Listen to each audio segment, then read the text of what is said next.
ini yang kita namakan sebagai program Mau'izah, iaitu satu program yang bermaksud Mau'izah itu maksudnya peringatan. Fadzakir fa inna zikra tanfa'ul mu'minin. Maka kita saling ingat mengingati sesungguhnya ingat mengingati itu adalah sesuatu yang memberi manfaat kepada orang-orang yang beriman. Dan alhamdulillah Allah Subhanahu wa taala melapangkan masa kita untuk kita sama-sama berada di dalam majlis ilmu ini supaya agar kita ini mendapat manfaat seperti mana yang hadis yang dibacakan oleh moderator kita pada pagi ini. Moga-moga kita semua ini digolongkan di dalam golongan yang dimaksudkan oleh Nabi sallallahu alaihi wasallam sebagai orang-orang yang berjuang, iaitu berjuang seperti berjuang di medan perang. Orang yang menuntut ilmu ini, pahala mereka itu ialah seperti mana mereka ini pergi ataupun keluar berjuang di medan perang, iaitu menuntut ilmu, terutama sekali menuntut ilmu agama. Dan insya-Allah pada hari ini dan juga terima kasih kepada semua yang hadir di dalam Google Meet ini. Alhamdulillah. Mula sekali memang penganjur ada minta kepada saya untuk buat slide sikit. Cuma saya berfikir elok kalau saya untuk terus bercakap macam ni sahaja supaya perbualan kita ini lebih dekat dan dia tidak menjadi seperti satu presentation dan sebagainya. Jadi konsep kita lebih kepada program santai sahaja untuk kita sembang-sembang pada pagi Jumaat ini. Di hari Jumaat yang penuh barakah ini kita sembang-sembang dulu sebab orang lelaki pun nanti nak bagi khutbah Jumaat lagi dan sebagainya. So kita pagi-pagi ini kita santai-santai sahaja. Dan kalau tengok background saya pun macam di kafe sahaja. Ada apa? Meja makan, ada tempat orang sediakan makanan. Dan kalau tengok background Encik Zahari tadi pun ada di tepi gunung ke di mana tu kan. So kita santai-santai saja pagi ini. Dan kalau ada yang nak mencelah boleh mencelah lah. Selepas setengah jam tu kita boleh dah mula untuk kalau ada nak bertanya dan sebagainya. So kita buat program kita ini secara santai-santai sahaja. Walaupun tajuk yang kita nak bincangkan ini sebenarnya tajuk yang agak berat bagi saya untuk menyampaikan dan juga mungkin untuk kita sama-sama bincangkan. Tetapi kita cuba bincang secara santai dan insya-Allah tetapi kita faham apa sebenarnya yang dimaksudkan di dalam tajuk ini. Tajuk yang diberikan ialah berkenaan dengan manusia adalah khalifah di muka bumi. Bila sebut berkenaan dengan khalifah, satu perkara yang besar kalau kita nampak khalifah, iaitu kalau kita faham secara literalnya, khalifah ini siapa? Orang yang mentadbir. Orang yang mentadbir bumi, orang yang kalau dia itu ketua kerajaan, dia panggil khalifah. Dulu, ketua-ketua kerajaan Islam selepas daripada Nabi SAW, orang itu disebut sebagai khalifah, iaitu pengganti. Khalifah Sayyidina Abu Bakar As-Siddiq disebut sebagai khalifah.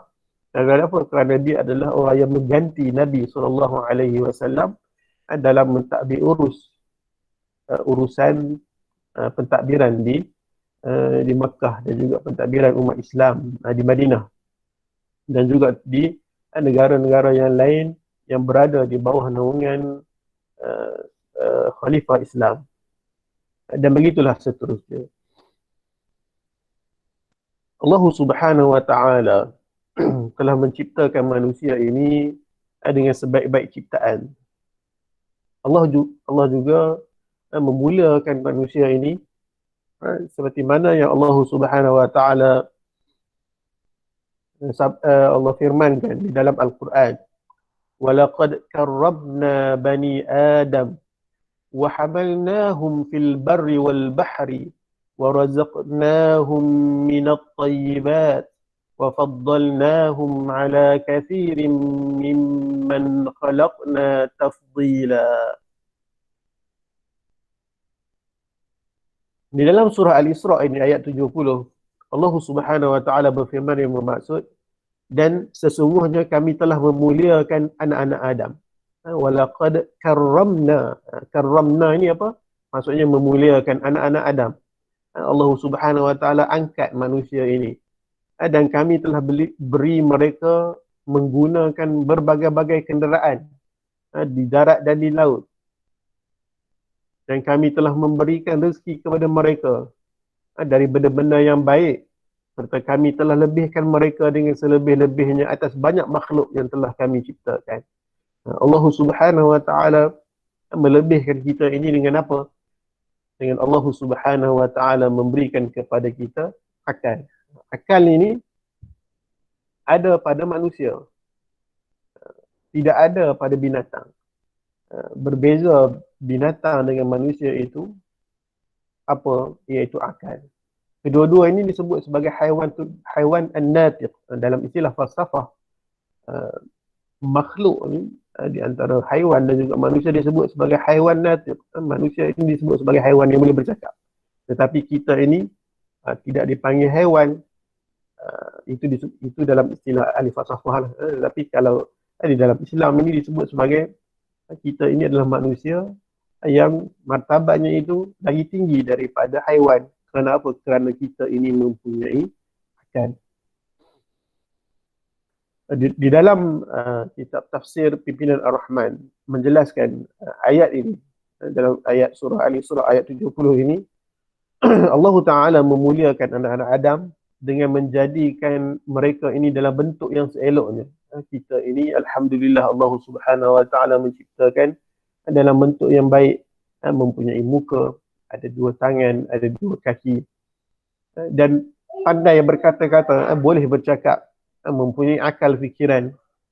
Dengan akal fikiran ini Allah Subhanahu Wa Ta'ala sehingga memberikan kepada kita ini dapat menguasai dunia, dapat menguasai apa yang ada di dunia ini untuk kegunaan kita.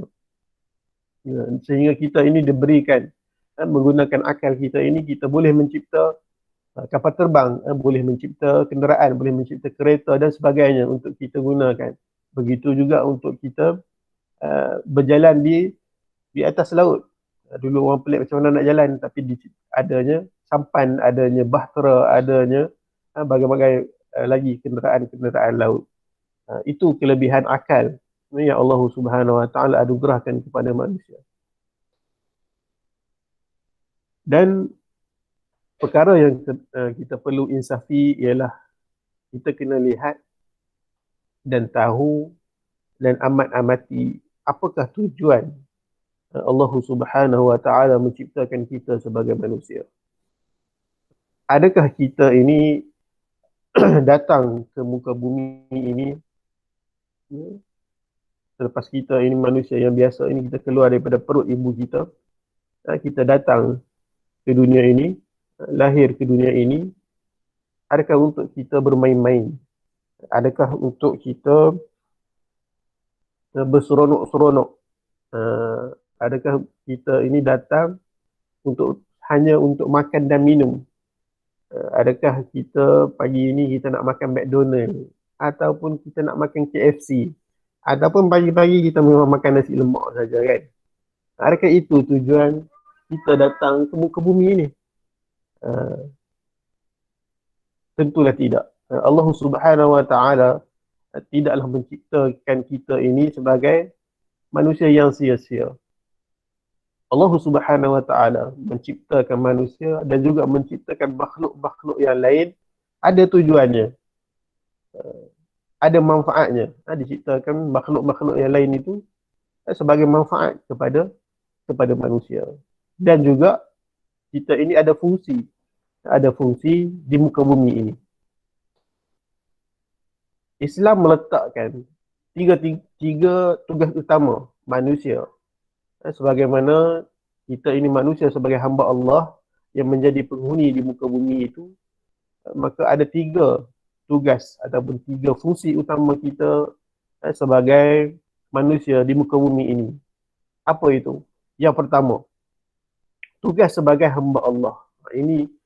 Ini basic. Ini benda yang paling prinsipal sekali, ialah tugas kita ini sebagai hamba Allah Subhanahu wa taala. Allah Subhanahu wa taala ini menciptakan kita, yang pertama sekali ialah untuk diperintahkan kepada kita ini untuk mengabdikan diri kepada Allah Subhanahu wa taala.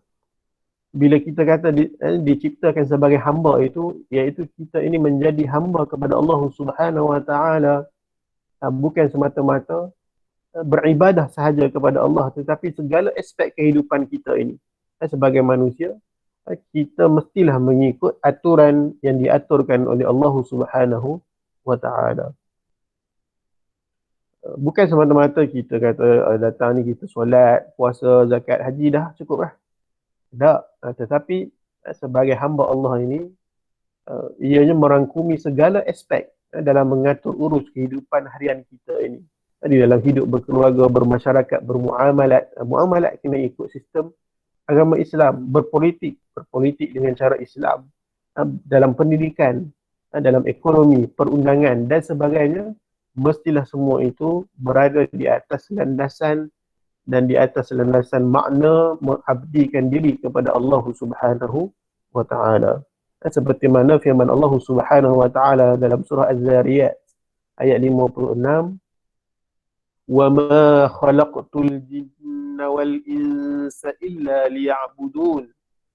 Dan ingatlah, aku tidak menciptakan jin dan juga manusia melainkan untuk aku perintahkan mereka ini untuk menyembah dan beribadat kepadaku.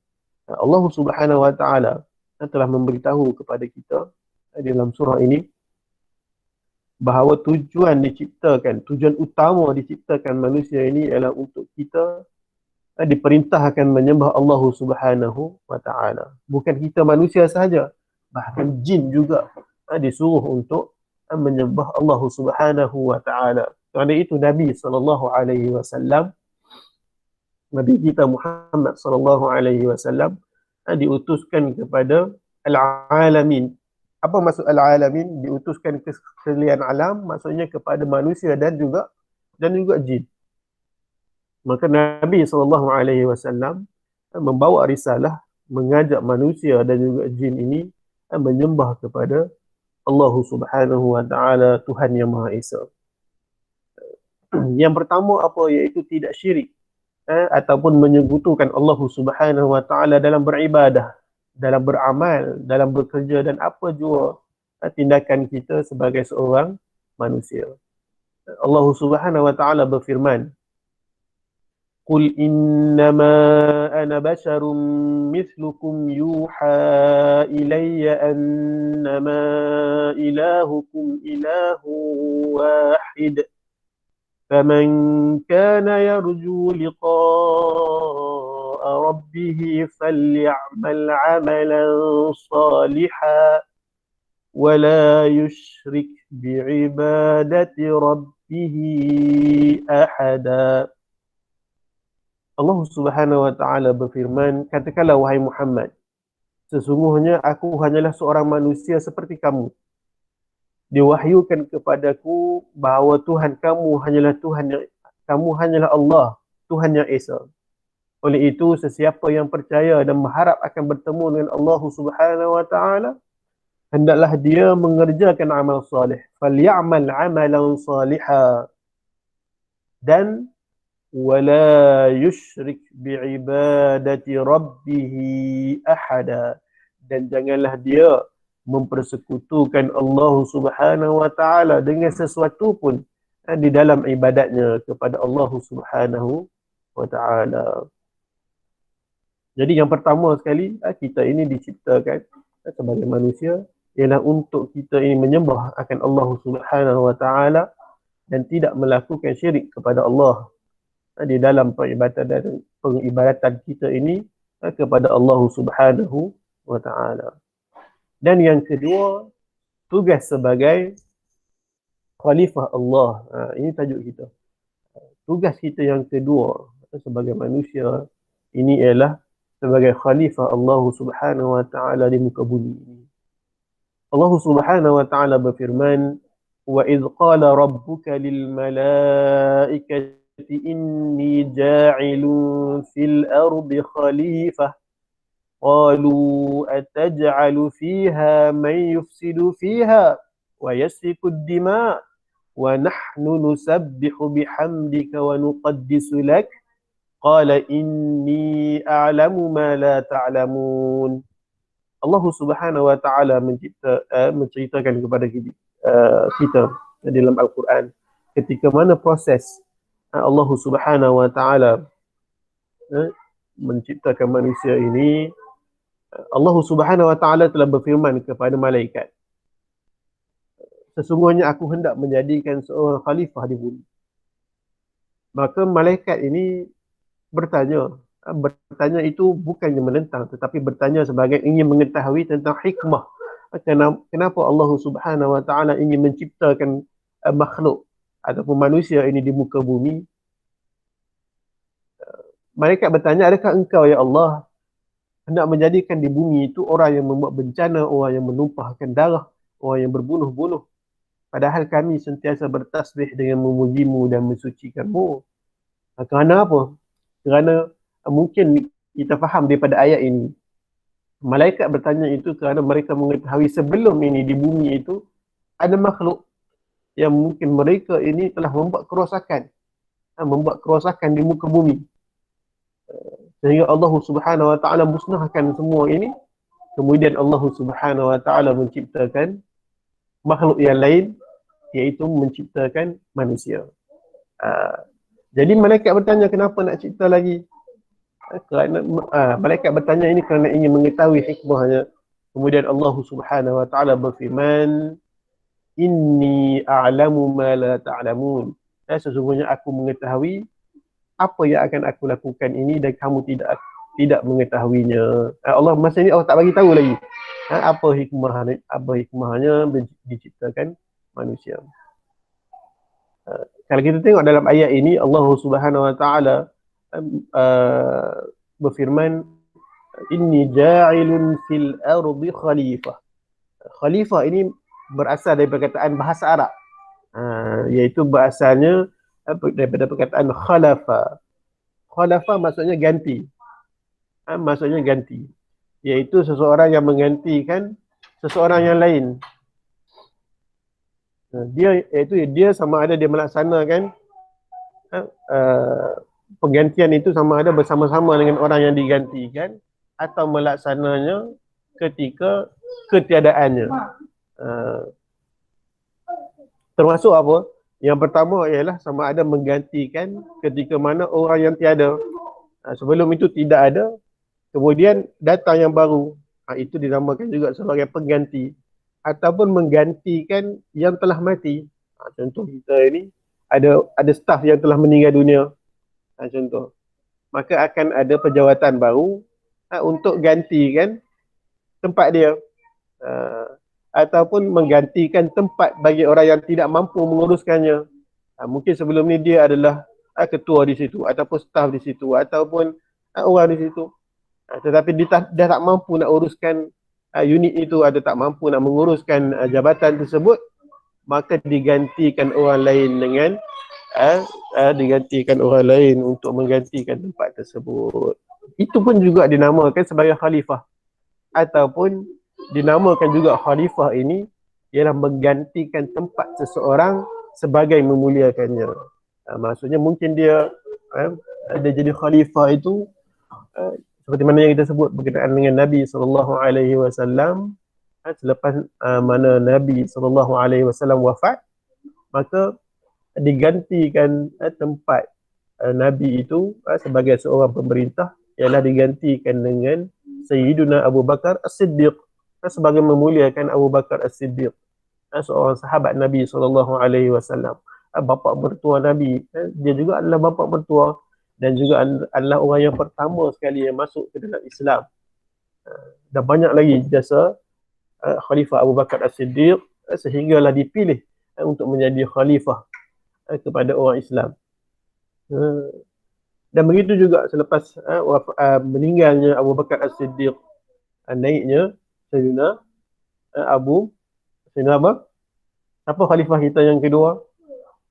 Selepas Abu Bakar As-Siddiq, Umar Al-Khattab radhiyallahu anhu. Kemudian selepas Umar Al-Khattab, iaitu Sayyidina Uthman bin Affan.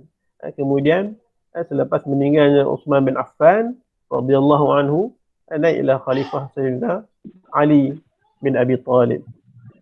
Ini semua disebut sebagai khalifah dan seterusnya itu sehinggalah jatuhnya khalifah ataupun sistem khilafah Islam ini pada tahun 1942 ketika mana jatuhnya khalifah Turki Uthmaniyah. Jadi itu dari segi bahasa lah apa maksud khalifah. Manakala menurut istilah khalifah ini ialah gelaran khalifah yang diberikan oleh Allah Subhanahu Wa Taala kepada ketua kaum mukmin. Itu juga satu makna. Tapi juga sebagai kita manusia ini, Allah Subhanahu Wa Taala juga sebut kepada kita ini manusia sebagai khalifah. Yang mana dia tak tertentu. Dia tidak terbatas kepada sesiapa, tidak terbatas kepada kelas tertentu, keluarga tertentu, suku tertentu atau ras tertentu. Semua manusia ini disebut sebagai khalifah. Kita semua kat sini adalah khalifah, iaitu orang yang mana kita ini sebagai khalifah dia tak boleh duduk seorang-seorang. Sebagai khalifah dia tak boleh duduk seorang-seorang. Dia kena bersama dengan orang yang lain, yang khalifah lain juga, untuk sama-sama mentadbir bumi ini menjadi alam yang sesuai, alam yang baik untuk kita. Kalau tengok kepada bahasa di dalam Al-Quran ini ja'ilun fil ardi khalifah, kita semua ni sama sebagai khalifah. Jadi kita kena ambil peranan sebagai khalifah itu untuk kita tanamkan dalam diri kita ini sebagai seorang khalifah, pemimpin di dalam posisi kita. Sebagai kita manusia biasa ini sebagai khalifah kepada diri sendiri, khalifah kepada keluarga. Kalau di tempat kerja, kita khalifah di tempat kerja kita. Kalau contohnya ramai-ramai itu mesti ada ketua kepada khalifah itu. Contohnya di unit Mamal, khalifahnya siapa? Siapa khalifah di unit Mamal Kuala Pilah? Cik Zubir ke? Tak ada lagi bos yang lain. Itu khalifah. Begitu juga kalau di mana? Di pentadbiran, contohnya di unit pentadbiran, di bahagian pentadbiran, khalifahnya Cik Sazira contohnya. Kalau di unit lain, itu ketua-ketua itu dinamakan sebagai khalifah. Tapi setiap kita juga adalah khalifah yang sama-sama mentadbir, yang sama-sama tolong-menolong di dalam kita melaksanakan urusan kerja kita. Jangan kita fikir besar sangat, oh khalifah ni ialah kita nak takbir bumi, kita nak pastikan alam kita ini tidak rosak, kita nak pastikan gunung ganang kita ini kekal elok, hutan kita elok. Kita tak mampu untuk buat begitu sebab kita bukan pemerintah yang mentadbir negeri, yang mentadbir negara, tak. Jadi kita ini tengok kepada skop kita sebagai khalifah, iaitu orang yang Allah Subhanahu Wa Taala bertanggungjawabkan kita ini untuk mengatur kehidupan kita atau kehidupan kita lah, sebagai hamba Allah Subhanahu Wa Taala, yang mana aturan yang kita nak ikut itu ialah berdasarkan wahyu dan syariat Allah Subhanahu Wa Taala. Supaya apa? Supaya kehidupan kita ini teratur dan mempunyai tujuan hidup. Supaya bila kita tahu kita datang ke muka bumi ni nak buat apa, bukan nak makan minum saja, bukan nak pergi pasar raya, bukan nak pergi membeli belah, kan. Mungkin ni sekarang ni zaman PKP ataupun waktu COVID ni kuranglah sikit orang pergi ke membeli belah. Kalau tidak waktu hari Jumaat ni dah penuh dah, kan. Orang lelaki pergi semayang, orang perempuan dia pun pergi membeli belah. Dulu ada tempat lain lah, bukan Kuala Pilah dia tak ada apa-apa dulu, jadi tak pergi, tak keluar dia orang. Semua baik je, kan, makan kat bilik je. Jadi kita kena ikut aturan dan juga syariat yang diturunkan oleh Allah Subhanahu Wa Taala kepada Nabi kita Muhammad Sallallahu Alaihi Wasallam, dan dengan syariat itulah kita menjadikan diri kita ini mengikut agama itu sebagai the way of life. Agama itulah jalan kita ini dalam kehidupan. Ada setengah orang dia tidak jadikan agama dia itu sebagai the way of life. Kalau kita tengok, ini contoh kepada pelajar-pelajar kita, apa yang mereka buat apabila mereka masuk ke kelas ke kelas CPU, kelas ASIS kan, datang dengan berpakaian baik, sopan dan bertudung, tetapi apabila keluar, contohnya pergi ke makmal, adakah sama pakaian dia yang dia datang ke kelas CPU tadi? Ada yang buka, ada yang tidak bertudung dan sebagainya. Dia jadikan agama itu adalah event, sebagai satu event. Oh, hidup kita kalau macam ni, kita kena ada doa yang kita ni. Oh, tapi program ni tak payah kita buat. Yang ni tak payah lah. Jadi tak payah baca ni. Sebab dia tak nampak itu sebagai kehidupan dia di dalam beragama. Dia anggap oh ini dunia, tak payah. Tak payah nak ada benda-benda agama. Oh, yang ni agama, kena buat ikut aturan. Dipisahkan, dia jadikan pemikiran itu sebagai satu pemikiran yang liberal, dipisahkan dunia dengan akhirat. Sedangkan apa yang dia buat di dunia itu, itulah yang dia akan bawa ke akhirat nanti. Itu yang akan dipertanggungjawabkan, itu yang akan dipersoalkan. Dia tidak ada pemisahan. Itu benda yang kita kena faham sebagai seorang Muslim ini.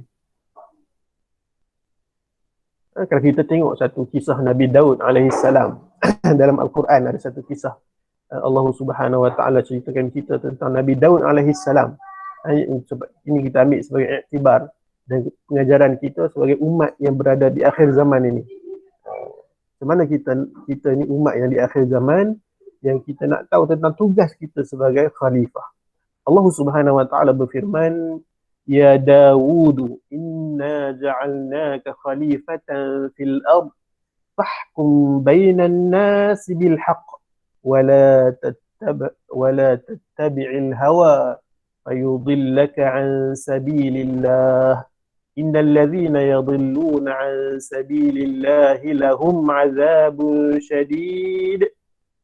azabun shadidun bima nasu yawmal hisab. Allah Subhanahu Wa Taala berfirman, berkata kepada Nabi Daud, wahai Daud alaihissalam, sesungguhnya kami telah menjadikanmu khalifah di bumi, maka janganlah kamu hukum di antara manusia dengan hukum syariat yang benar yang diwahyukan kepada kamu. Maksudnya maka jalankanlah hukum di antara manusia itu dengan hukum syariat yang benar yang kami wahyukan kepada kamu, dan janganlah engkau menurut hawa nafsu, kerana yang demikian itu akan menyesatkanmu dari jalan Allah. Ini Allah sebut kepada Nabi. Adakah Nabi ini nak sesat? Tak. Ini sebagai pengajaran kepada kita. Sesungguhnya orang yang sesat dari jalan Allah, iaitu orang yang ketika mana mereka membuat sesuatu tidak mengikut hukum Allah Subhanahu Wa Taala, Allah Subhanahu Wa Taala memberikan satu ancaman kepada mereka ini. Sesungguhnya orang yang sesat dari jalan Allah akan beroleh azab yang berat dan pada hari hitungan aman. Disebabkan apa? Disebabkan mereka ini melupakan jalan yang Allah Subhanahu Wa Taala turunkan itu. Syariat ataupun kita ini kena ikut agama kita di dalam kehidupan. Bukannya agama itu ikut manusia. Tak, manusia itu yang kena ikut agama. Ini dalam surah Sad ayat 20-26. Jadi pengajarannya ialah sebagai khalifah. Walaupun kita ini ketua, kita ini khalifah, tetapi kita terikat dengan hukum dan syariat Islam.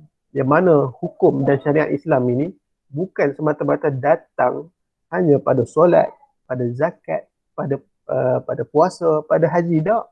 Bahkan ianya mencakup semua perkara kita. Sama ada di dalam perkara akidah, dalam perkara ibadat, di dalam perkara akhlak, di dalam perkara kehidupan kita.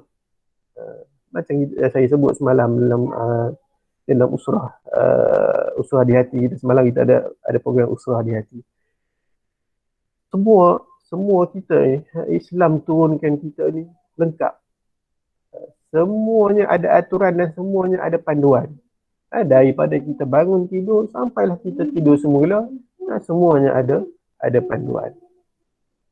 Dan tugas yang ketiga ataupun fungsi kita ini manusia, yang ketiga ialah tugas kita ialah untuk memakmurkan dunia ini. Manusia ini tidak diciptakan saja dan sia-sia, tapi Allah Subhanahu Wa Taala menciptakan kita dengan tugas yang besar, iaitu untuk memakmurkan dunia.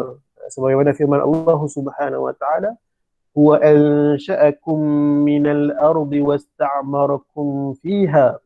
Dialah Allah yang menjadikan kamu dari bahan-bahan bumi serta menghendaki kamu memakmurkannya. Kita tahu kita ini manusia, asal kejadian manusia itu diciptakan daripada bahan-bahan bumi juga. Diambil daripada tanah-tanah, warna-warna tanah yang ada di bumi. Ketika mana penciptaan Nabi Adam itu, ini cerita yang panjang lah tentang penciptaan Nabi Adam, diambil daripada tanah-tanah. Dalam kan tengok dalam Al-Quran itu kadang-kadang disebut tin, kadang-kadang disebut turab. Ada campuran-campurannya itu sehingga diciptanya Nabi Adam alaihissalam. Dan begitulah seterusnya manusia ini. Kita asal kejadian kita itu adalah daripada tanah, dan kita ini disuruh untuk memakmurkan semula tanah asal kita itu. Dalam tafsir disebut bahawa maksud ayat ini ialah supaya kita ini berusaha untuk kita memakmurkan bumi dan mencari hasil mahsul, supaya dengan hasil mahsul itu mensejahterakan kehidupan manusia di bumi ini, sehingga kita berada di dalam selesa, berada di dalam keadaan yang bagus. Untuk apa? Untuk kita ini menyembah Allah Subhanahu Wa Taala, supaya bila kita ini ada kehidupan, manusia ini ada kehidupan yang baik. Contohnya kita ada duit yang banyak, maka orang kaya tu alhamdulillah, apa yang mereka buat? Mereka bina masjid, mereka memberi keselesaan kepada orang untuk beribadah kepada Allah Subhanahu Wa Taala. Itu kelebihan yang besar orang yang membina masjid di bumi ini dengan niat yang ikhlas. Allah Subhanahu Wa Taala menyediakan mahligai seperti mana masjid yang disediakan itu di dalam syurga. Kelebihan kepada orang yang mempunyai duit, mempunyai harta, lalu mereka ini membelanjakan harta mereka itu ke jalan Allah Subhanahu Wa Taala. Jadi para ulama menggariskan makna memakmurkan dunia ini kepada 3 tanggungjawab besar, iaitu apa maksud memakmurkan dunia? Iaitu yang pertama ialah tanggungjawab kepada agama, tanggungjawab kepada masyarakat, dan tanggungjawab kepada alam sekitar dan juga hidupan lain.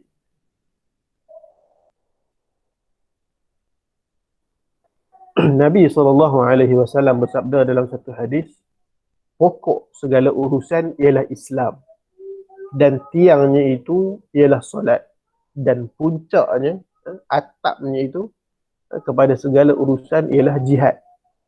Hadis riwayat At-Tirmizi. Jadi demikianlah indahnya dan sempurnanya Islam sebagai ad-din, iaitu sebagai satu cara hidup, kepada kita ini sebagai manusia, untuk memakmurkan muka bumi ini. Dan jangan kita lupa fungsi dan peranan kita sebagai manusia ini sebagai hamba Allah Subhanahu Wa Taala, untuk menyembah Allah Subhanahu Wa Taala, Tuhan yang Maha Esa.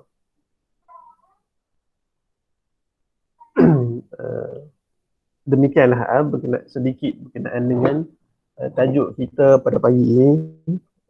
Itu mukadimah berkenaan dengan tajuk manusia itu sebagai khalifah. Diam tak diam dah 9:40 dah. Okay.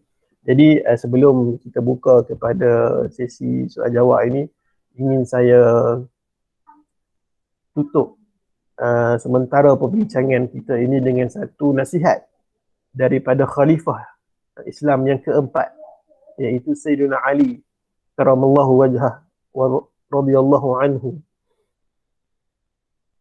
Satu hari Sayyidina Ali dia bersama dengan seorang sahabat beliau, iaitu Kumail bin Ziyad. Cerita ini diriwayatkan oleh sahabat kepada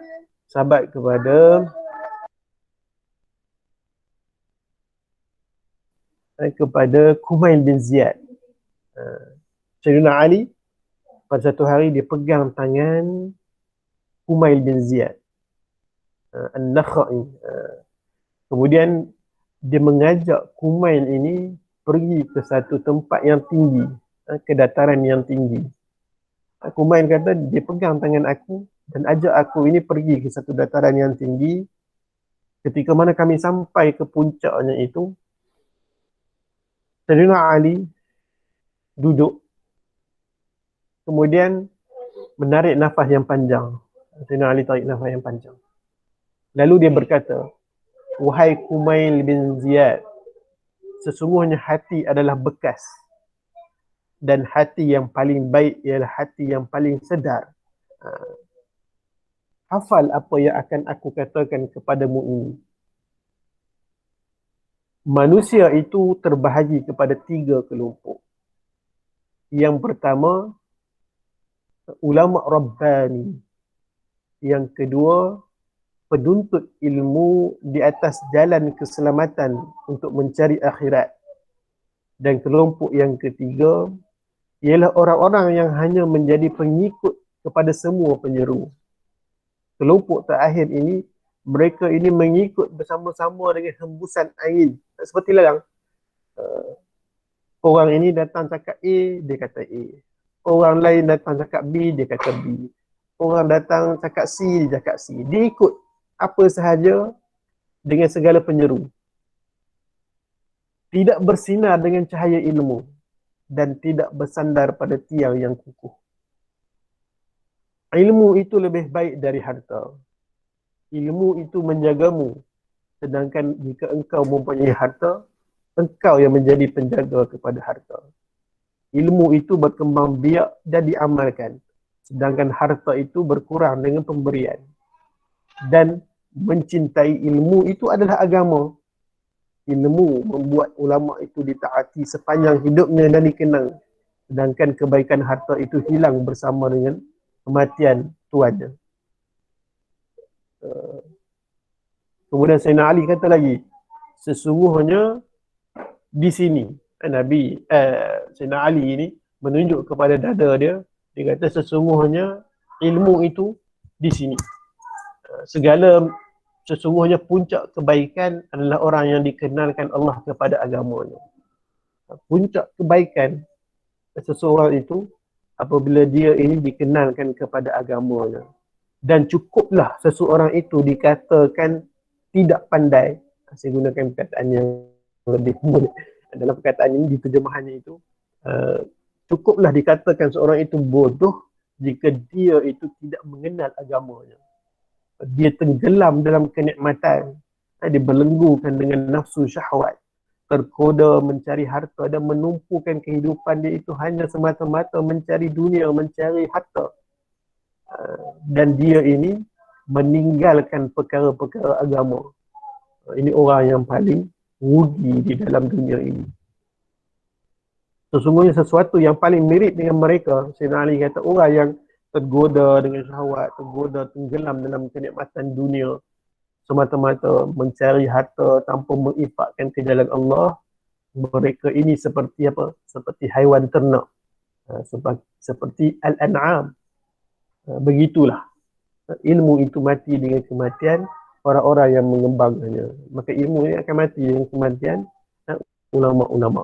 Maka marilah kita ini sebagai manusia mengizafi diri sebagai khalifah, sebagai makhluk Allah Subhanahu wa taala. Marilah kita jadi nombor 2 Kalau kita tak mampu nak jadi yang pertama, sebab apa, kita ini bukan ulama. Kita jadi golongan yang kedua, iaitu golongan yang menuntut ilmu, yang menginginkan keselamatan terhadap diri kita dan keluarga kita agar dijauhkan daripada api neraka.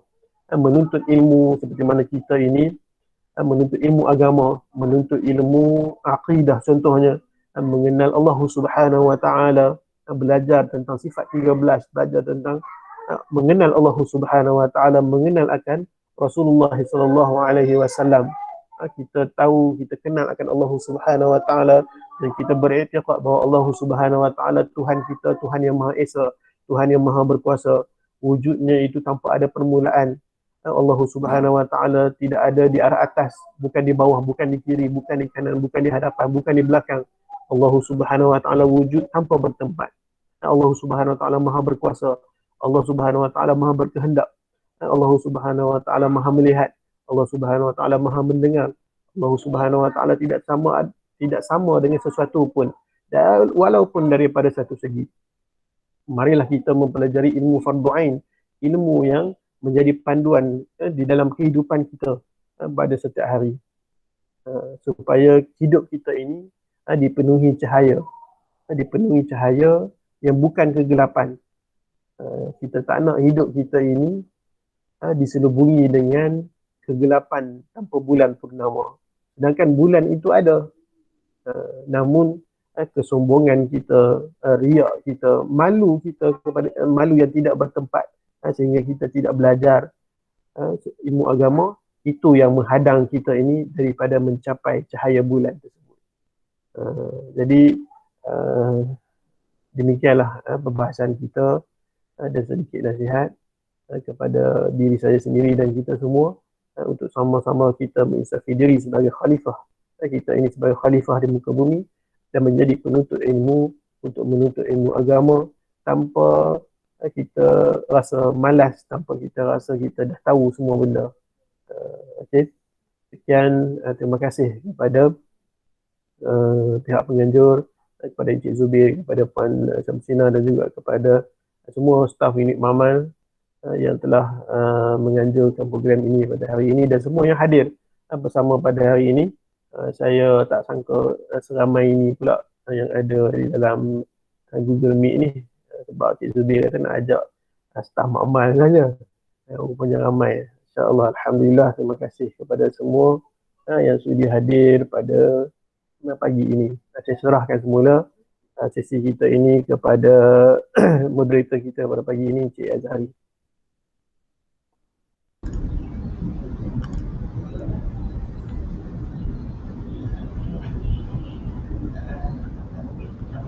Terima kasih kepada Al-Fadil Ustaz Muhammad Faizul Abdan di atas panduan, nasihat dan ceramah beliau sebentar tadi di dalam tajuk manusia sebagai khalifah.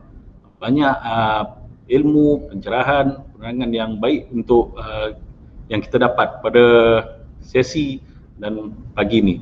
Tuan-puan, sekarang kita masuk kepada sesi soalan. Soalan sekiranya ada, bolehlah bertanya secara terus kepada Ustaz ataupun di dalam chat yang akan saya bacakan kepada Ustaz nanti. Bolehlah sekiranya ada soalan yang nak diberi.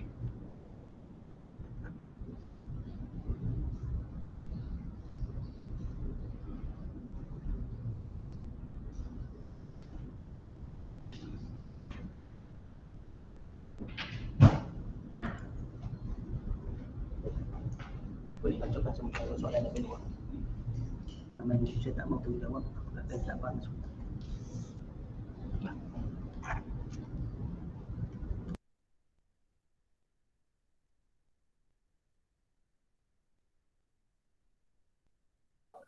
Tak ada soalan kot.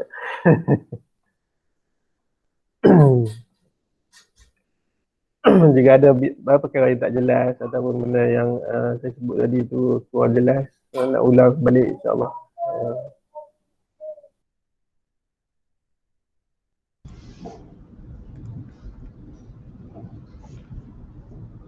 Ustaz, ni ada soalan yang saya dapat dan untuk ditanyakan kepada Ustaz. Soalannya adalah hari ini ramai manusia yang tidak mahu bertanggungjawab menjadikan amanah yang tidak seiring sedangkan kepada orang lain. Apakah ini bermaksud manusia ini tidak faham maksud dan makna khalifah? Okey, terima kasih atas soalan. Soalan itu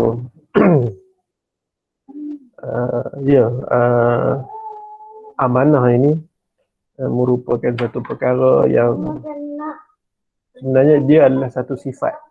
Dia adalah satu sifat yang perlu dimiliki oleh semua orang. Bahkan itu adalah sifat Nabi SAW. Salah satu daripada sifat Nabi ialah mereka itu amanah. Nabi SAW amanahnya dia, baginda SAW menyampaikan segala yang disuruh oleh Allah Subhanahu Wa Taala kepada manusia dan juga jin. Maka kita ini sebagai khalifah, maka kita juga kena mencontohi Nabi SAW. Mestilah amanah dalam segala bentuk kerja yang kita terima. Kita datang kerja ini, kita yang mohon, kita yang datang ke sini. Bukannya kita ini dipanggil untuk masuk kerja, kita yang mohon untuk masuk kerja.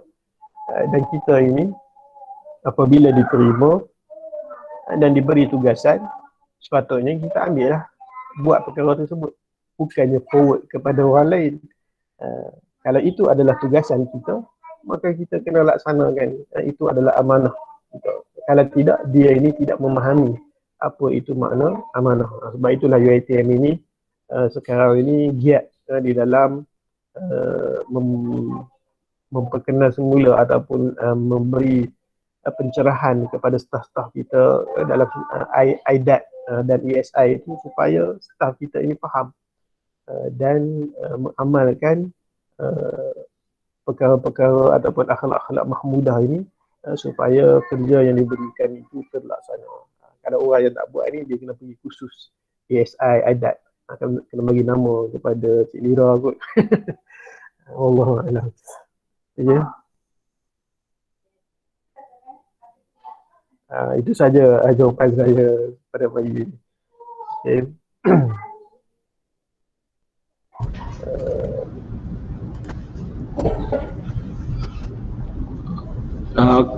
Okey, itu terima kasih kepada jawapan yang diberikan oleh Ustaz Faizul. Dan sekiranya masih ada yang ingin bertanya, boleh bertanya.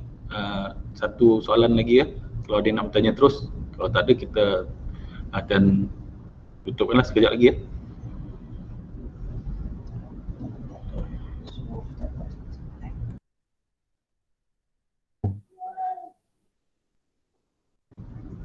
Okeylah, kita tengok tiada lagi soalan yang diberi. Kiranya tak ada, akhir ini kita boleh minta Ustaz untuk membuat kesimpulan di akhir sesi ini. Silakan Ustaz. Bismillahirrahmanirrahim. Alhamdulillah wassalatu wassalamu ala Rasulillah. Amma ba'du. Pertama sekali saya ucapkan terima kasih kepada semua yang sudah hadir.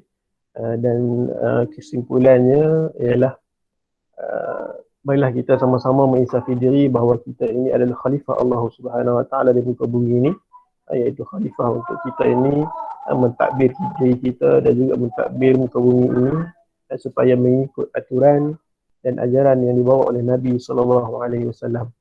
Dan yang kedua, marilah kita ini menjadi orang yang menuntut ilmu, terutamanya ilmu agama, supaya kita ini terselamat daripada ancaman, selamat daripada bahaya dan azab api neraka. Dan saya tutup majlis kita pada pagi ini dengan sedikit doa. A'udzu billahi minasyaitonir rajim. Bismillahirrahmanirrahim. Alhamdulillahi rabbil alamin. Hamdan yuwafi ni'amahu wa yukafi'u mazidah. يا ربنا لك الحمد كما ينبغي لجلال وجهك وكريم وعظيم سلطانك. اللهم صل وسلم على سيدنا محمد صلاة تنجينا بها من جميع الأهوال والآفات وتقضي لنا بها جميع الحاجات وتطهرنا بها من جميع السيئات وترفعنا بها عندك أعلى الدرجات وتبلغنا بها أقصى الغايات من جميع الخيرات في الحياة وبعد الممات وعلى آله وصحبه أجمعين. Ya Allah, ya Tuhan kami, Tuhan yang Maha Pemurah lagi Maha Penyayang. Kami berhimpun pada hari ini berdoa memohon rahmat dan hidayah darimu. Semoga dengan rahmat itu Engkau berikan petunjuk kepada kami. Engkau perkukuhkan perpaduan kami, Engkau memperbaiki urusan agama dan dunia kami. Allahumma inna nas'aluka minal khairi kullih, ajilihi wa ajilih, ma alimna minhu wa ma lam na'lam. ونعوذ بك من الشر كله عاجله وآجله ما علمنا منه وما لم نعلم. اللهم إنا نسألك من خير ما سألك عبدك ونبيك ونعوذ بك من شر ما عاذ منه عبدك ونبيك. اللهم إنا نسألك الجنة وما قرب إليها من قول أو عمل ونعوذ بك من النار وما قرب إليها من قول أو عمل ونسألك أن تجعل كل قضاء قضيته لنا خيرا. اللهم أحسن عاقبتنا في الأمور كلها واجعل حياتنا حياة طيبة آمنة مطمئنة. ربنا عليك توكلنا وإليك أنبنا وإليك المصير. ربنا آتنا في الدنيا حسنة وفي الآخرة حسنة وقنا عذاب النار. وصلى الله على سيدنا محمد وعلى آله وصحبه أجمعين والحمد لله رب العالمين. الحمد لله رب العالمين. Sekian, saya mohon maaf sebarang kekurangan, sebarang kesilapan. Semoga bertemu lagi, insya-Allah. Assalamualaikum warahmatullahi wabarakatuh.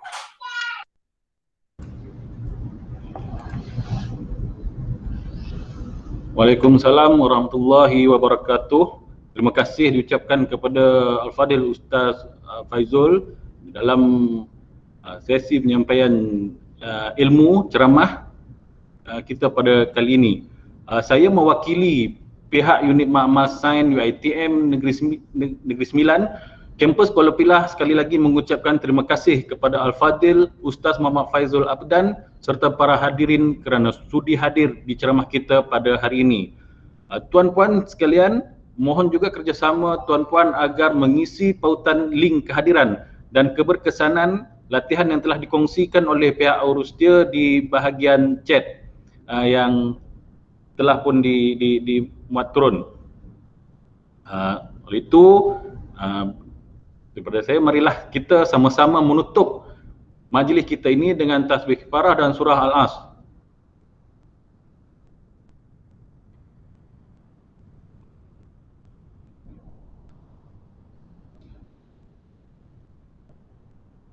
Sekian, wabillahi taufik wal hidayah.